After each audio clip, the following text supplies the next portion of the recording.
Welcome back to another episode of Sal and Pals Go to the Movies. I'm here with my friend Touly. Say hi, Touly. Hey guys. So today we're going to be reviewing BlacKkKlansman. Just a fair warning, there's going to be spoilers up ahead, so you've been warned. This is the latest movie in the Spike Lee's arsenal. This movie revolves around Ron Stallworth, an African-American police officer from Colorado who successfully manages to infiltrate the local Ku Klux Klan and almost becomes the head of a local chapter. So let me start off by just talking about cast in this movie. We have a long list of characters, but I'm just going to name a few of them. We have John David Washington, who is the son of Denzel Washington. He plays Ron, the main character. We have Adam Driver himself, Mr. Kylo Ren. He plays a detective called Flip. We also have Michael Buscemi, who plays the secondary detective in the team, the undercover cops. And we have Alec Baldwin at the beginning of the movie playing the interesting role that we're going to talk about a little later. And finally, we have Topher Grace, who plays David Duke. Those were some of the cast in the movie. So I'm going to throw it to you, Touly. What did you think of this movie?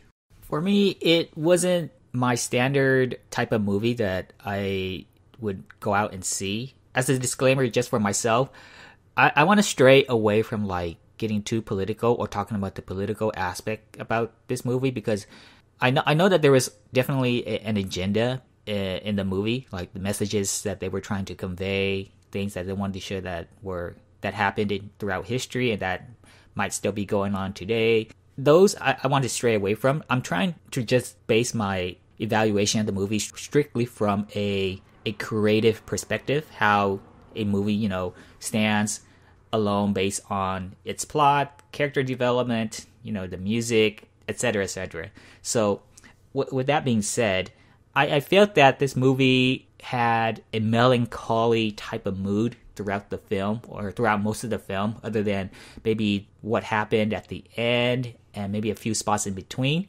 But for the most part, it was pretty steady. Like, I didn't personally feel that there were like big highs or lows at any point of the film. It didn't get me to react as strongly, like either positively or negatively, or as surprisingly as maybe the film might have wanted me to. Because, like I said, I was trying to not get too engrossed in the political aspect of it. So because of that, I felt like the film was all right. I didn't think it was maybe as good as maybe some other people feel, if you were to just judge it again on just creativity. But maybe this is what they were going for. Maybe they didn't want to be over the top because they had these messages that they wanted to get across. They wanted maybe a fine balance. But again, from a creative perspective, I thought the movie was fine. I didn't really think it was like a masterpiece or anything.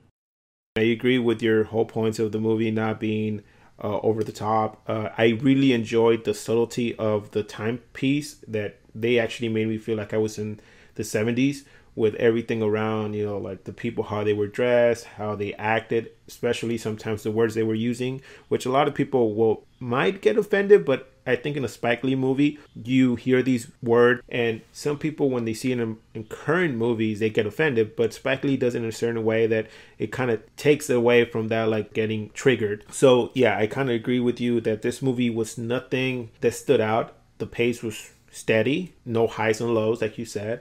Not a big roller coaster movie. I'm going to go further into this. This movie was based on a true event that happened. This character, Ron, did exist. He did infiltrate the KKK. Maybe not exactly how the movie portrayed it. And that's how I'm going to review this movie, because I agree totally what you said with the aspects of the creativity. For movies that when I watch it and they say based on a true story or based on a book or based on events, I kind of get really triggered, and I'm like, let me figure out more about this. How accurate is it? Because sometimes I really don't like it when they say based on true events and it's just maybe like one event, maybe a character whose name is correct and everything else is fabricated to make people go see the movie. So with that said, let me go through my cons. First of all, most of the things were made up, like the love interest for Ron. She's not real. She was never real according to the book that Ron wrote. And to me, I don't think it was necessary just to make a fake one and have it in the movie to drive the story plot of a love interest. This movie is not a love interest movie. This is not a romantic movie. It's based on true events. Added that it is a little bit comical at times. So with that said, I don't really see why it was needed. Since he did put her in the movie, that led to the bomb incident. So now I'm questioning the bomb incident at the end of the movie. Was that a real event? I tried to find out and I couldn't find anything that said it was true or false. So I'm just still doubtful about the bomb incident. Okay, next thing is Adam Driver's character, the detective Flip. In the movie, he plays a Jewish detective who said it himself that he's not a practicing Jew. His family's Jewish, so he was born into it. In the book, the detective doesn't say that he's Jewish. So I think Spike Lee added this so he can put a point to make people who go see this movie relate more to the character, saying like, hey, I didn't choose to, be in this religion or this minority or this and that, but guess what? It came with the territory. In that aspect, I would say he reached out to more people. He took liberties in creating something that wasn't in the book to relate to, fans. Sometimes it's good, sometimes it's bad, but in this sense, coming from Ron himself, he didn't think it was actually a good portrayal of his book. Another thing is David Duke himself. He actually reached out to Ron through press releases, and he said that he didn't like how Spike Lee portrayed him as an idiotic comical character. It kind of validates my point. Sometimes you can take some liberties, but when you're trying to pass this as a true movie with true events, true facts and everything, keep it that way. Don't keep adding to it, because once we find out about some stuff that you have in your movie and it's not real, guess what happens? You lose credibility. The next thing is the true movie took place in 1979, but Spike Lee and his writers decided to turn back the time to 1972 so it could coincide with Nixon's re-election and black exploitation of black people in films. I mean, this is those liberties that people, once they find out, they'll be like, why'd you do it? Now, I'm not going to go see it. Or even if they saw it, they'll be like, you know what? I don't really think that much of your movie. So to me, all these things that he did actually hurt his movie more than they help. But based on my pros list, it's an interesting true story, so he should have left that way. Don't add anything else.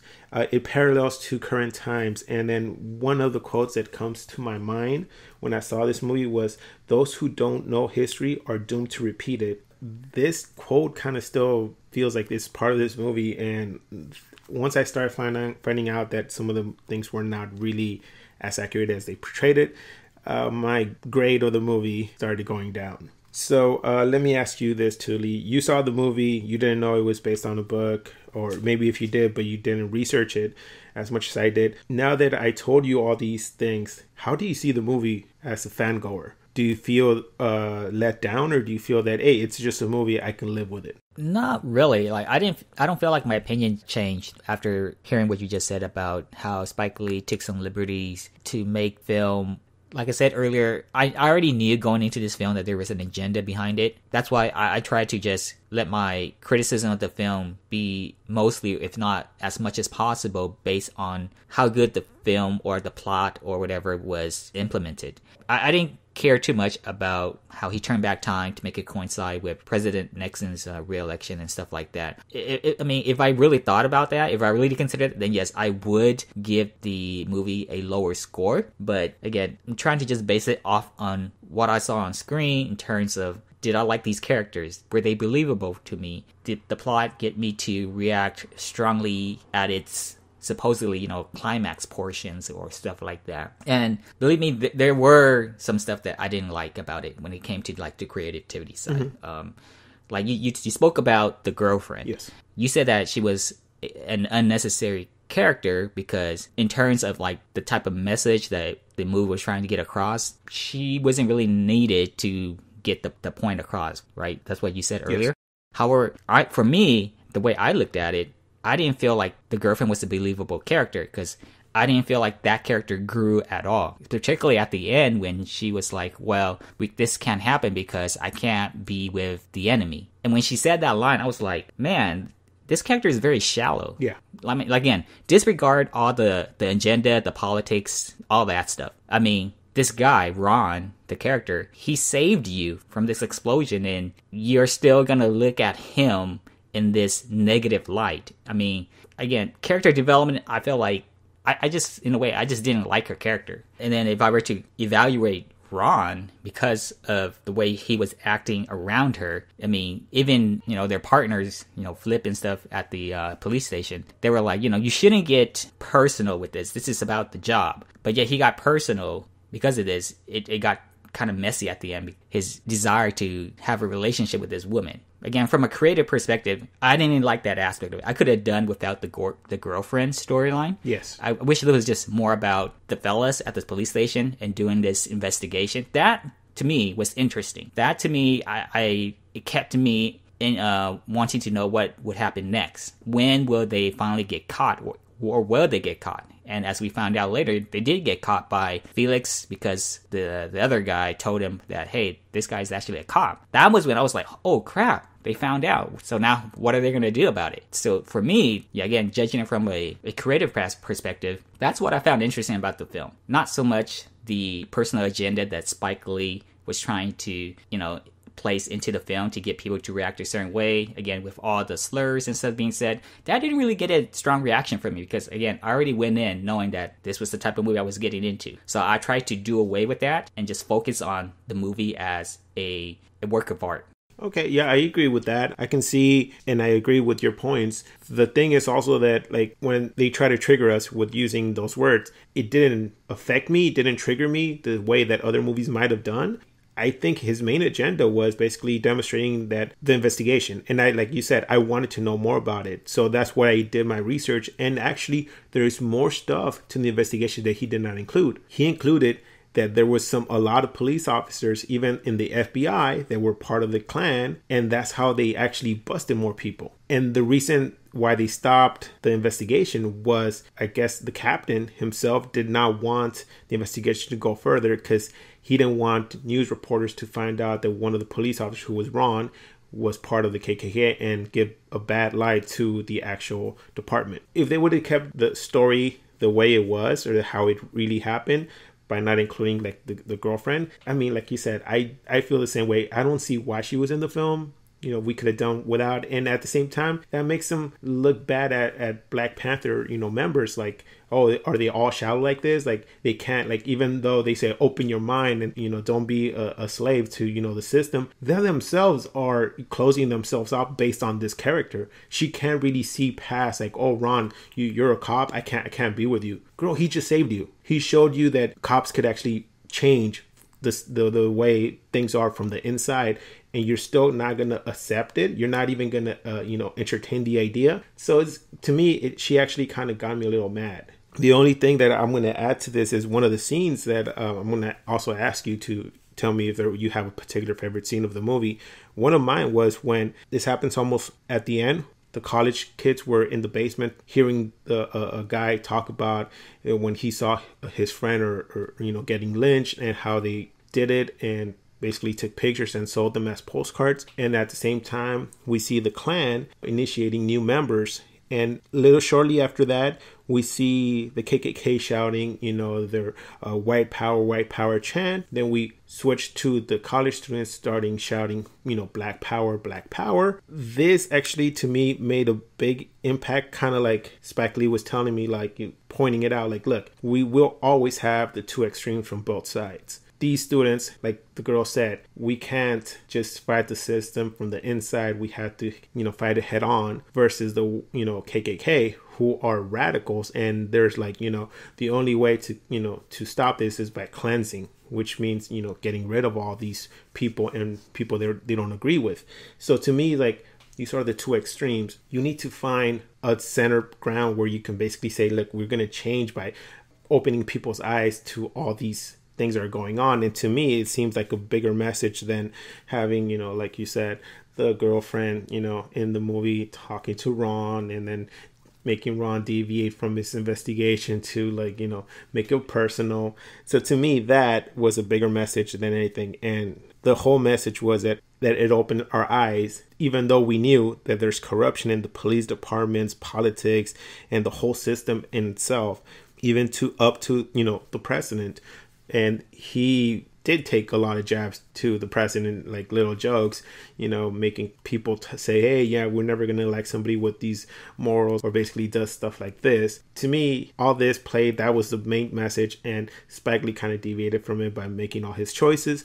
So now I'm going to ask you, what scene stood out? And, because you already told me one thing that you didn't like about it. So what scene stood out for you? To be honest, like I said earlier, the movie had a pretty calm mood throughout the film. Again, I didn't have a lot of strong reactions at points where I thought the movie did intend to get a strong reaction from its audience. I feel like I didn't really have a favorite scene or moment. I guess in terms of like what moments just kind of stood out, it got me to like chuckle a bit. I guess it was just briefly like the comical stuff really that took you away from the agenda, the political stuff. Those are the moments that made me realize, oh, this is still a movie. It's not so much about trying to raise awareness here or there, trying to point out attention there or here. Things like the cause that John Stallworth was having with Mr. Duke. Mm-hmm. How he was, making fun of him instead of the revelation at the end. Those were the moments that took me away from the seriousness that the movie was trying to portray. And that was the type of things that I liked about the film. But unfortunately, or should I say not unfortunately, but they tried to either balance this or try to have the best of two worlds. And I feel like as a movie goer who just goes and watch movies for what movies are and for the entertainment aspect, I feel like this movie struggled in that regards because it was trying to do too much, trying to again deliver messages while at the same time still try to maintain that movie aspect of it. So that's where my criticism of the movie comes from. I feel like sometimes in order to get a certain message across, prolong a certain scene too much. For instance, at the first rally where they had I forget the name of the character, invited that guy to give a speech to the community or the club. Yes. It seemed like they made him do the entire speech. He went on and on and on. I thought like that was way too much, and they kept on showing the crowd's faces. To me, I was like, I get the point. I know what you're trying to do here. I wish they would have limited the amount of time dedicated to that. Again, if you were looking at from the movie trying to get you to react a certain way, trying to deliver a message, that makes sense. I understand why they did that. But from a creative perspective, I'm like, I know why he's here. He's a person who will influence these people. He's a powerful speaker. He's a powerful figure in the community. And so if he says something that's very outrageous, which he did, particularly when he said to Ron, when he met him after the speech that he gave, was like, prepare because he said that, war is coming. Yeah, get a gun.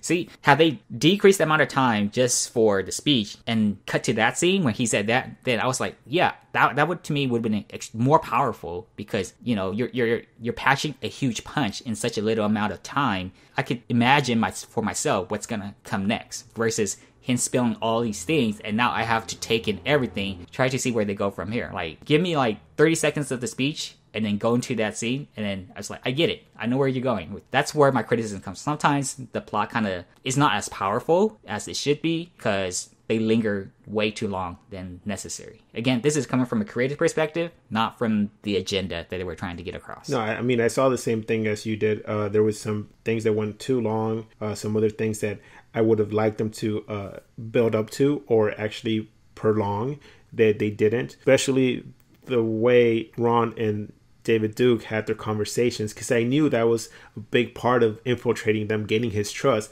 I wanted to see more of that, not just basically call him up and like, yeah, I'll believe whatever you say, No, I wanted to see more of that, like maybe see what of the conversations, because I mean, I know from what my research was that he said they had prolonged conversations talking about daily things. Well, I mean, wouldn't that be kind of interesting seeing what kind of things KKK leader talks to a black guy over the phone, like in a sense, might have been comical, so it could have added to that versus prolong other scenes like the speech, the rally, and stuff like that. So just with that, I'm going to just add this other fact that was kind of interesting. David Duke did not know that Ron was a black guy until recently in 2006, when the book came out and the newspaper reached out to him to ask if this was true, if Ron was actually a member of the KKK. it didn't happen in the movie, like the last scene where he's like, hey, I'm black, you know. It didn't happen that way. So that was kind of interesting to me that I found out. But in the movie, they took a different route. I mean, movies will do this. So in that sense, my grade that I'm going to give it is going to be based on the movie and how accurate I see it to the book. But then I'm also giving my other grade that's going to be as a moviegoer, what I thought about the movie. So with that, Touly, why don't you start off by giving your grade? I think I would give this film a score of a 6 out of 10. It didn't really get a strong reaction out of me in terms of from this creativity side. Very little ups and downs. It was just pretty steady. It was okay. That's all I can really say about the film. I mean, Ron Stallworth's character, I appreciate his character. I could say that much. Yeah. Him and his partner in crime, Flip, for them to be able to be in each other's shoes, so to speak. That to me was interesting. And the antagonist, who I personally thought, really, if I were to choose one person to be the true antagonist that got me to feel like this guy is rubbing me the wrong way in terms of being a villain, it's definitely Felix, the guy whose wife was really extreme, yes, who they met up at their house. To me, he was the villain of the film because he got me to act more strongly than David Duke, or I forget his name, but the guy who John Stallworth talked to initially when he saw the ad in the newspaper. I forget his name. But yeah. But it's definitely that Felix guy. Like, he, to me, because he was the one who was always suspecting him, hey, this guy doesn't seem to be who he is. And he was the one who actually was from the antagonist side, got me to keep watching the movie where he's like, is he going to find out eventually that this guy is actually a cop or somebody else? You know, he kept on questioning his identity. It's like, oh, this guy is not letting up. Like, even when he was being told, you know, settle down, don't worry too much, he kept on pressing the issue. From like characters' perspective, those were probably my favorite characters. Again, plot, all I can say is it was okay. I mean, I didn't really have like a strong reaction, like positive or negative at the end. Like, would I watch it again? I guess that's a good way for me to evaluate this. Probably not. It was probably one of those films where, okay, I saw it, I understood what they were going for, and that's it. Yeah, it's hard for me to put a finger on this one. I thought it was okay. That's all I can really say about it. Okay, I mean, that's a fair evaluation. I kind of share the same points with you. The only thing I'm going to add to this is the way David Duke was portrayed. Like, I think Spike Lee took a safe route with this character. He wasn't the guy who pulled the trigger, if you wanted to say that. Like you said, the other guy, Felix, he's the guy who came up with the radical ideas and everything. So in a sense, it wasn't pinned on David Duke. It was a club member did it, a radical. So that's how he portrayed it. And I did agree with you that character Felix had of the main role. To me, it seemed like he sold it more than any other character, like from, you know, the Klans members. Every other Klan member that was there, it was either they were making fun of him or he was a joke. The same way with David Duke, he seemed like gullible and stuff like that. With that said, I want to give it 2 grades. One of my first grade is going to be the one that I saw as a moviegoer. I'm going to give it a 6.5 to 7 out of 10.